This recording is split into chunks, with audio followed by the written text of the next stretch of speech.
आप सभी का आपके अपने YouTube channel VK Mishra present में बहुत बहुत स्वागत है। आइए आज आप सब सुनेंगे पौष मास कृष्ण पक्ष संकष्टी गणेश चतुर्थी व्रत की कथा। पौष मास के कृष्ण पक्ष में पड़ने वाली चतुर्थी को इसे विघ्न विनाशिनी और अखुरथ चतुर्थी के नाम से भी जाना जाता है।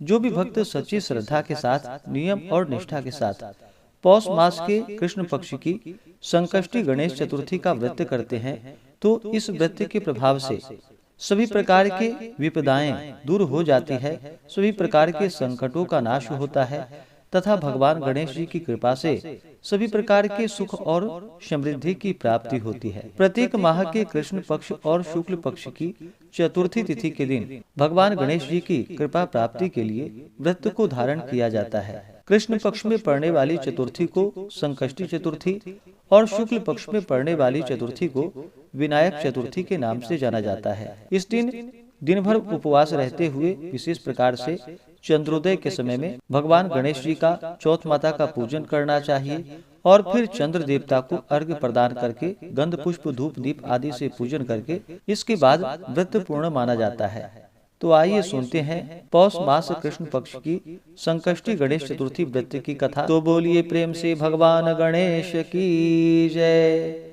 सर्वदेवी देवता की जय। एक समय की बात है, एक बार माता पार्वती जी ने पूछा भगवान गणेश जी से कि हे पुत्र, पौष में किस गणेश की पूजा किस तरह से करनी चाहिए और उस दिन क्या भोजन करना चाहिए, उसे आप संक्षेप में बतलाइए।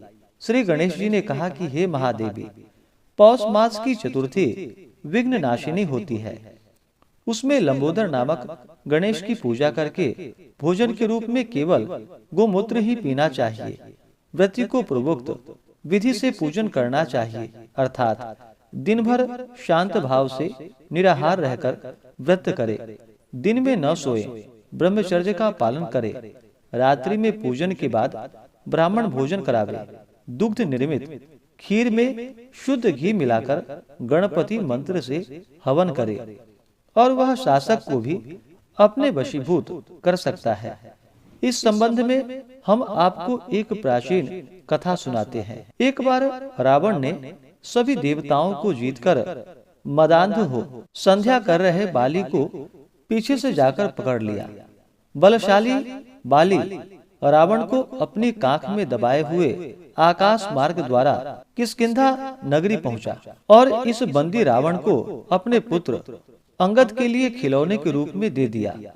रावण के गले में रस्सी बांधकर अंगद ने उसे नगर में घुमाना शुरू कर दिया। विश्व विजयी रावण की ऐसी हालत देखकर सभी नगरवासियों ने उपहास किया।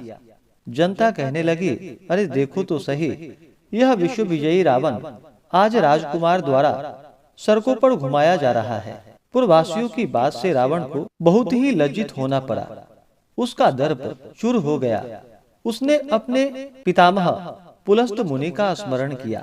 अपने प्रपौत्र की पुकार को सुनकर मुनि को आश्चर्य हुआ कि उसके प्रपौत्र को ऐसी दशा क्यों हुई। अत्यंत गर्व करने से देव, दानव, मनुष्य आदि सभी का पतन अवश्य ही संभावी होता है। रावण के समीप आकर मुनि ने पूछा, तुमने मुझे क्यों याद किया है? रावण ने कहा कि हे पितामह, देवताओं को जीतने के कारण गर्व करने से ही मेरी यह दुर्गति हुई है। मैंने संध्या करते हुए एक वानर राजा को देखा। पश्चिमी महासागर के तट पर मैंने उसे पीछे से पकड़ने की चेष्टा की, परंतु मैं ही उसके द्वारा पकड़ लिया गया। मुझे वह यहाँ लाकर गले में रस्सी लगाकर अपने लड़के को खेलने के लिए दे दिया है। इस दुर्गति को देखकर नगरवासी मेरी हंसी उड़ाते हैं। हे देव, इसी चिंता में मैं व्याकुल रहता हूँ। रस्सी में बंधा रहने के कारण मैं अशक्त हो रहा हूँ। हे नाथ, अब मैं क्या करूँ? मेरा जैसा आपके वंश में कोई दूसरा कुल कलंकी नहीं है। अब आप ही मेरी रक्षा कर सकते हैं। पुलस्त जी ने कहा कि हे रावण, डरने की कोई बात नहीं है। मैं तुम्हें बंधन मुक्त करा दूंगा। यह बाली देवराज इंद्र के वीर्य से उत्पन्न है और पराक्रम में तुमसे बढ़कर है। इसकी मृत्यु महाराज दशरथ के पुत्र श्री राम के हाथों होगी। हे राक्षस राज, यदि तुम बाली के बंधन से छूटना चाहते हो तो मेरी बात मानकर संकष्ट नाशक गणेश जी का व्रत करो। प्राचीन काल में वृतासुर की हत्या के प्रायश्चित स्वरूप इंद्र ने भी इस व्रत को किया था, अतः तुम भी इस संकट नाशक व्रत को करो, बहुत शीघ्र ही तुम्हारा क्लेश दूर होगा। इस प्रकार आदेश देकर ब्रह्मर्षि वन में चले गए और इधर रावण ने व्रत का अनुष्ठान किया। हे देवी, इस व्रत के प्रभाव से रावण तत्काल ही बंधन रहित हो गया और सुखपूर्वक अपना राज्य करने लगा। और फिर भगवान श्री कृष्ण ने भी युधिष्ठिर से कहा था कि आप भी इस व्रत को कीजिए।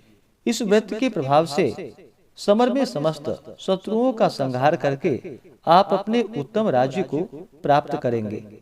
कृष्ण जी की बात सुनकर युधिष्ठिर ने भी विधि पूर्वक पौष कृष्ण चतुर्थी का व्रत किया और इस व्रत के प्रभाव से उन्होंने अपने राज्य को पुनः प्राप्त कर लिया। इस प्रकार से पौष मास कृष्ण पक्ष की संकष्टी गणेश चतुर्थी व्रत की कथा पूर्ण हुई। तो बोलिए प्रेम से भगवान गणेश की जय, सर्वदेवी देवता की जय। तो आशा करता हूँ कि यह जानकारी आपको अच्छा लगा हो। ऐसे ही ज्ञानवर्धक जानकारियाँ प्राप्त करने के लिए चैनल पे अगर आप नए हैं तो चैनल को लाल बटन दबा करके सब्सक्राइब करें, साथ में बेल आइकन घंटी को दबाएं ताकि वीडियो का नोटिफिकेशन आपको समय से मिलता रहे। वीडियो को लाइक करें, शेयर करें, सुखी रहें और स्वस्थ रहें। जय श्री राधे कृष्ण। धन्यवाद।